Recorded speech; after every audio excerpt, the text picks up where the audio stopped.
I'll be Arachnita, Takata op.Destiny, episode 8. I will be watching it from Crunchyroll's website, and I'll be starting my reaction from the minutes and 30-second mark in 1-0, go. Oh yeah, I'm pumped up for this. Yo, and I love the look of shock on Destiny's face when it comes to Takato's angry face. Ha! Oh, we rarely get to see him actually try to throw out a punch himself. Yeah, it makes him wonder if someone like Takato is something that occurs often or not.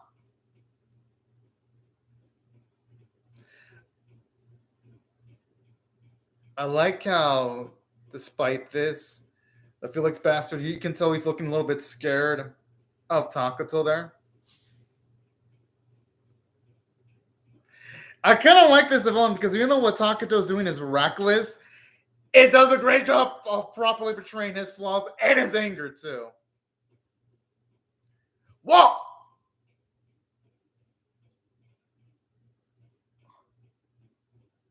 And the thing is, she needs Takato to operate her body because if he's not there,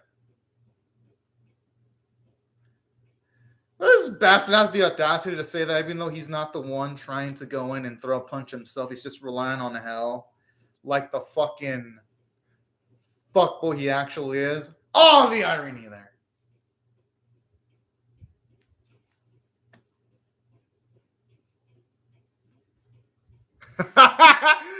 I mean, if we're going by technicalities, he didn't order how she should do it specifically. So here, I actually kind of take Hell's side here too. And plus, here's what I like about that scene there. I like the fact that in that specific scene, it prevents it from being a plot hole because you want Felix, he wants the job to be done like that, but unfortunately, Hell doesn't want it to be ended just like that. So that's some damn good writing there. It's covering his bases. I mean, by technicalities, it's not too late. I mean, Takato and Destiny, or should I say Cosette, are still alive. Well, for the most part.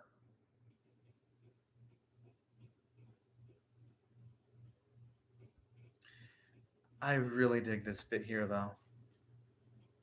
Aww.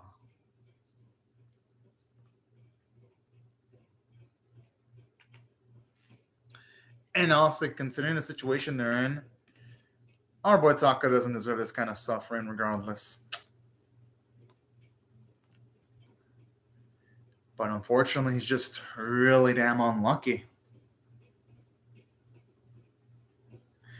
And something I'm loving about this too, we're seeing Destiny, or we're seeing more bits of her taking care of someone and actually doing it pretty confidently. At least considering the circumstances that she's in anyway.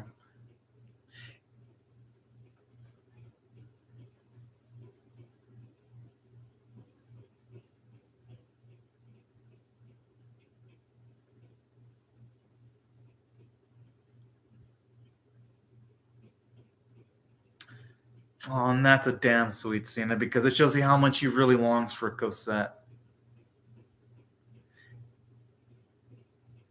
And I also like loving the growth for Destiny here too because when her relationship with Takato started, it was more of a relationship on function. She didn't care whether Takato body would be in rough shape. And now in this scene right here, she absolutely cares how he is and his well-being. Definitely a big contrast towards her in episode 3.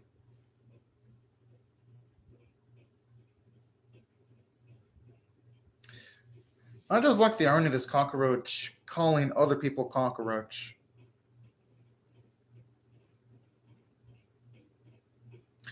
I just hope this ends up being a situation where the Hell just ends up biting way more than she can chew.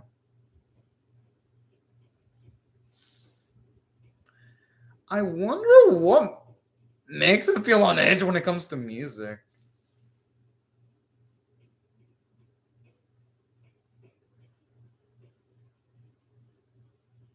I wouldn't be surprised if moments before he dies, he comes to appreciate music in his last seconds or moments in life. That's provided he does die in the series. Because there have been.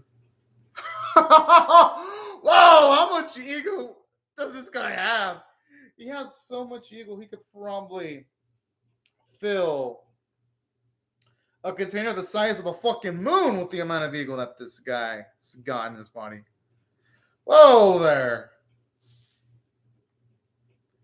He's more of a fucking dictator than a freaking hero. And of the bad variety.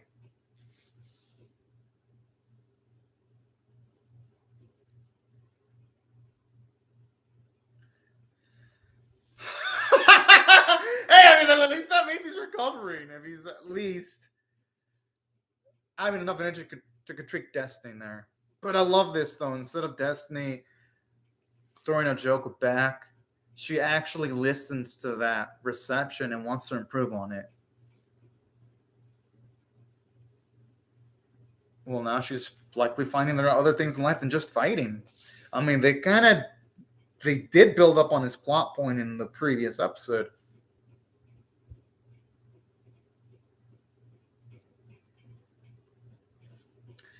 And I'm actually digging this because we're getting to hear. Oh.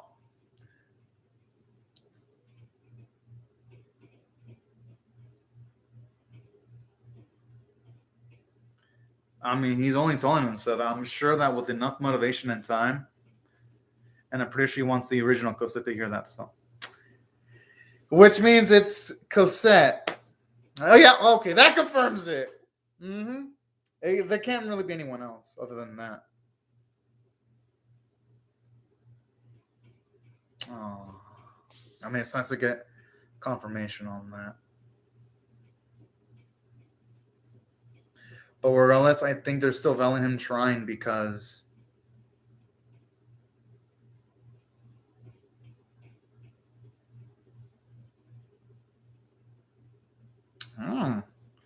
it's nice to hear himself open up more. But the thing is, though, fear. I could see why people will be letting go of something as precious as music. Because as much as music is beautiful,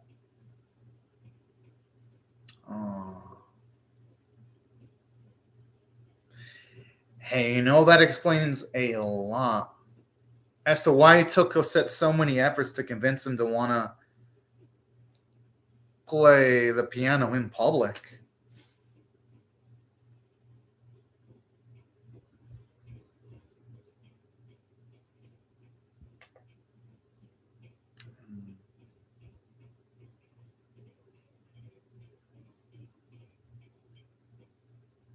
Oh.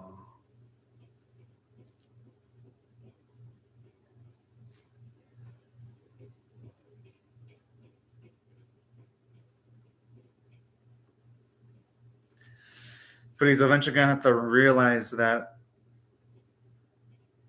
But he's eventually going to have to realize that he's going to have to find some other reasons to make music for now that Cosette's gone, though. Well, the original Cosette, anyway. It wouldn't be completely pointless, though. Exactly, because he should make it for himself. It'll probably bring him some closure in life. That's a good point. He might actually, if him making a song, he might actually make a spark to give other people encouragement in their lives.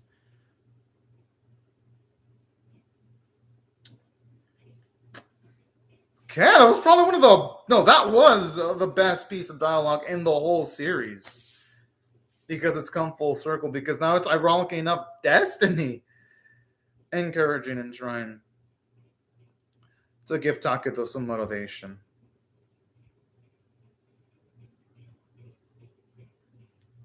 Ain't wrong about that.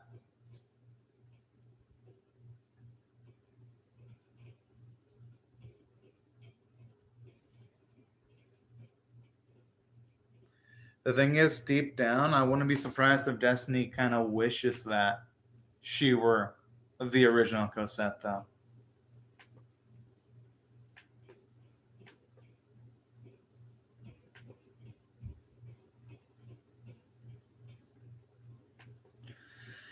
The thing is, though, off of what we've seen of Titan, who the hell knows if she's even going to be able to keep up against all those D2 by herself?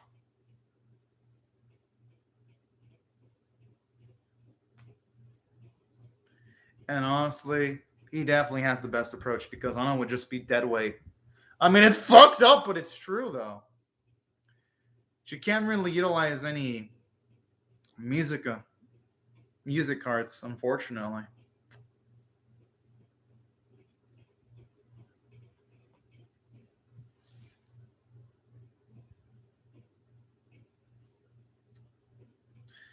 I mean, I don't think. But the thing is, it's not like she means to take his life away, though. I mean, it just happens that it needs to be done because if that isn't the case, then Takuto wouldn't be able to fight.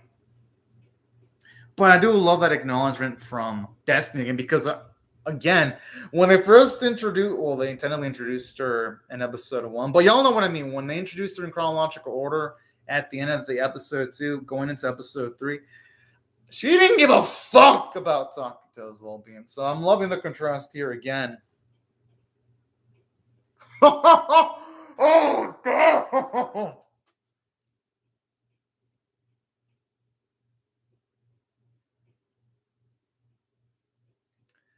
Hell really loves poking the figurative bear a fuckload, doesn't she?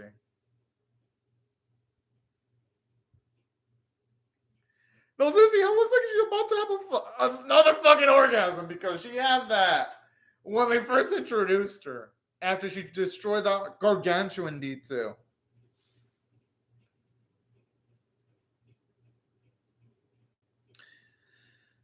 All things considered, even though Cosette isn't backed up, she's actually. Whoa! Okay, that is some damn amazing choreography. Some of the best animation in the series of by far.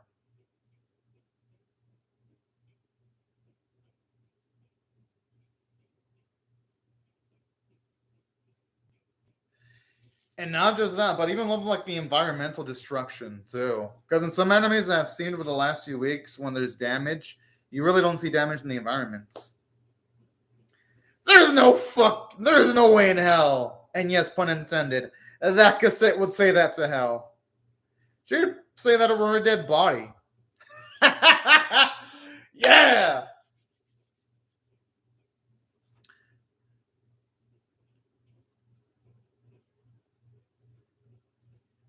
I can only hope that this gives Takuto an opportunity to get a pop shot on Felix or Hell.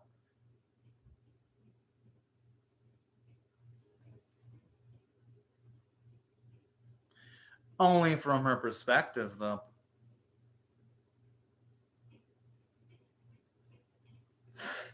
Ouch!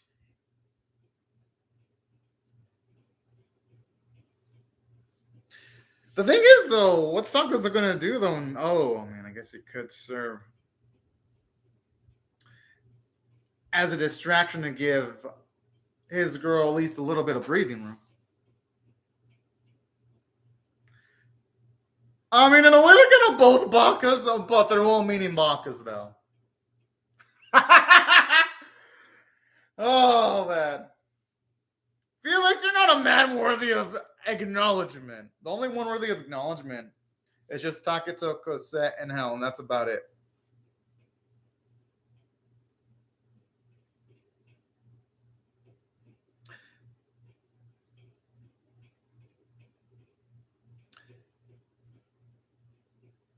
All right. I actually love how Tanen's being a protective sensei here. My guess is, though, Hell's going to probably run away because I don't think having to deal with two music cards going to be something that even she would be able to handle that easily.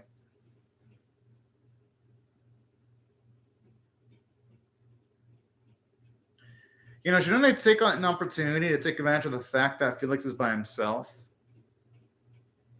Because in the previous episode, established that music arts need composers in order to operate to the fullest of their abilities. I mean, don't get me wrong, that's a cute scene, but shouldn't Destiny and Taketo, I don't know, capture Felix, knock him out, to weaken Hell, to help out Titan and Leonardo? I mean, don't get me wrong, this is a fucking great scene here. I'm glad she's saying that. And I love the character development of Taketo, where he completely is entrusting himself to Destiny to the point that he would. And why the fuck did Taketo and Destiny let Felix get away? Literally, the fucker was by himself. Oh, Lord. I'm like, they had a primetime opportunity of knocking out Felix and of disabling Hell simultaneously. Y'all can't tell me that's good writing. Literally, in the episode that they first introduced Hell, they said straight up that if a music art doesn't have their composer, then they're kind of doomed. Then again, I mean, I guess if it leads into the cool fight scene, then it's all good. That's provided they defeat Hell here, though.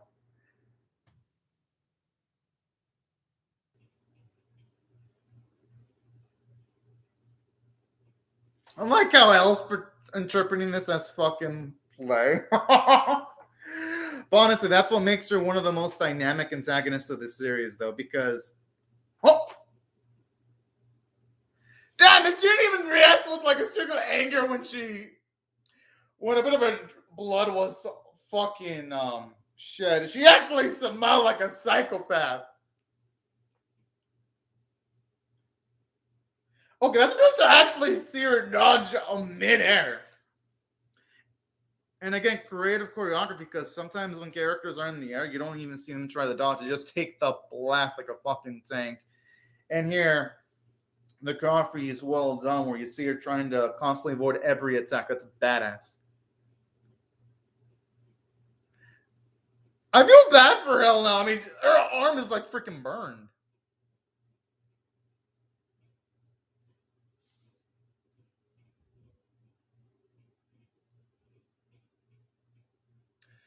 Oh man, I actually do hope we get to see some punishment.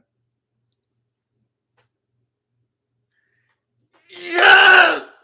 Fuck yeah! Woo! Oh man, this is fucking beautiful. Did this fucker not hear what she said? He disobeyed orders, but you know what? It makes sense. I mean, he's an egotistical, narcissistic bastard. Wait, what? Oh, okay. You know what? Never mind. I take that back. That's not a plot hole then. That explains why Hell left Felix. Okay, I take that back. That's good writing, because that explains why she left Felix by himself. I mean, I don't think. Pretty much all of it, I presume.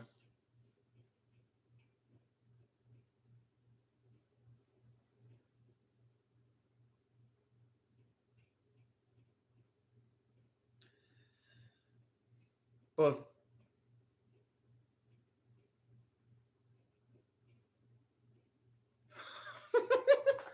I just always look so fucking mindfuck. Bullshit. He'll look absolutely serious, but you know what? I love how she tries to excuse herself. Oh, it's fucking adorable. Hello, anime doji. No. He wishes he was a conductor.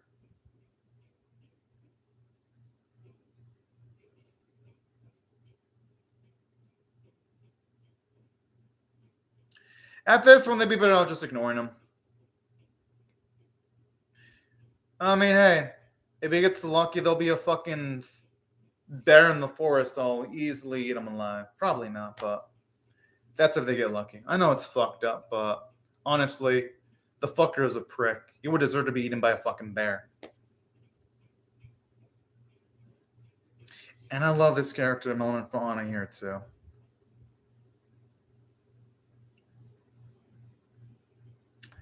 Hell yeah. I mean, hey, it's only fair.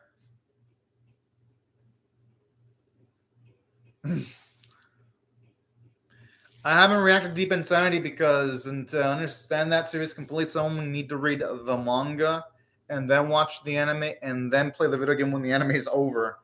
So that's not really a. That's not really a. That's actually a sequel to a manga. So I'm not reacting to Deep Insanity for that reason. That's good though, and I love that maturity from Takuto there. Oh, okay. It's kind of scary that it looks like that infection is not going away. But a utterly fantastic episode. Although I'm not gonna lie, had me at the first half because as someone who's seen all the non-sequel, non-spin-off animes, or at least the majority of them for 7 seasons straight, there are anime that are in similar situations, like when Hell wasn't protecting Felix. I was gonna assume, oh man, this is gonna be a plot hole, just like I've seen in other anime. Like, as an example, Precure, where you have the motherfucking powerful antagonists not take on the Precures when they're at the weakest state and finish them off.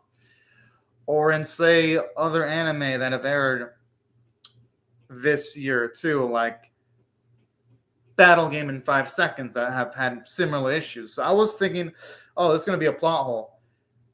I was shocked when it was revealed that no. More like he didn't give a shit because freaking Felix isn't a conductor. So good on the series where it was able to, like, literally, I was concerned for a few seconds and instantly evaporated it. Fantastic, because I thought it was going to go the route of some of the anime I've seen. Thankfully, it didn't. And there was a plot progression because at least Felix was taken care of for the most part. We get to see that there's more to hell than meets the eye, because now it makes you wonder who in the world is the conductor that utilizes her. And we also get to... I'm just going to fall asleep anime doji because on Tuesdays is really only one anime. I was going to react to Mavagali if it was subtitled, but it's not subtitled yet. So I'm going to fall asleep. That's what I'm going to do pretty much after this. And the action was absolutely fantastic from start to finish because it was constant movements. Like, for example, when Hell was the air, you still saw bits where our girl Destiny was trying to get hits on her, and I thought that was absolutely damn cool. Because in so many animes, you have, when characters are fighting, you have characters just let the opposition rest as if it was a fucking boxing match with, like, the bell ringing, and it just makes fight scenes in a lot of animes lose urgency. What I love about this series is there ain't ever a situation where fights lose their sense of urgency. Well, okay, with the exception being that episode that was in freaking Las Vegas. That episode kind of was a bit badly directed from an action standpoint. It was well animated, but badly directed from an action standpoint. Thankfully, though, it didn't fall into the same issues as that episode, because the episode was finally directed. So that's why overall, I really enjoyed the writing quality of the episode. And there were other bits I loved about this episode too, though. Like, another thing that I really enjoyed about it was just the fact that there was a lot of character development began throughout the whole thing. And let me give you an example.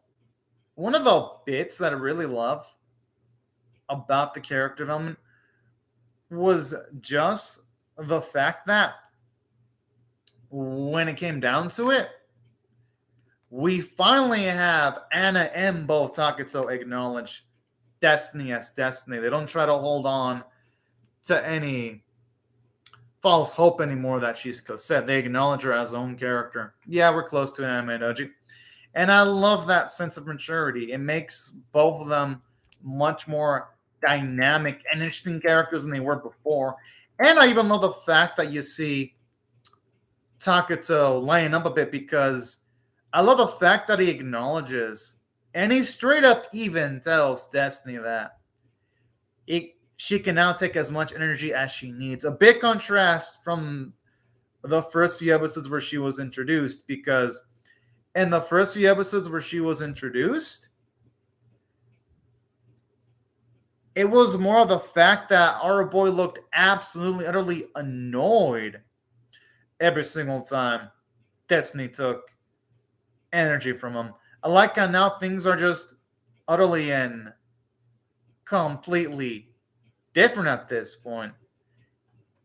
And that's what I really love about this episode. Because I love now seeing the trust between both of them. I'm loving the character development for Destiny because now you see that she's really concerned for the health of our boy Takuto now. When in comparison, when she was first introduced, she could give zero fucks at all about her boy. So that's what I'm liking about this episode too. Just a nice character progression from all the characters all around. All right, I'll see you for those reactions. And other things that I also got to credit the episode for too. I got to credit the fact that it did a great job of fucking just having Felix thrown out of his high horse figuratively. Because seeing that fucker just realize that he's not a fucking conductor and then afterwards go into the denial state was fucking hilarious. And I'm like, yes, this is the fucking good shit. Whenever I see cocky sons of bitches just be cut down to size, it's just utterly addicting. So I love what they did with Felix when it comes to character degression. As for now, I love the extra bits of characterization where it looks like she's a type where even if she's backed into the corner, she absolutely enjoys the thrill of a battle, even when the odds are against her favor. And you know what? In a way, it makes her an even more engaging character because it further shows how much of a thrill seeker she is, where she would even go as far as to not mind if she's even suffering at the hands of her opposition. I think that's fucking badass, if you ask me. Aside from that, oh, that's pretty cool animated, OG. I'm actually glad that it came out that early in our country.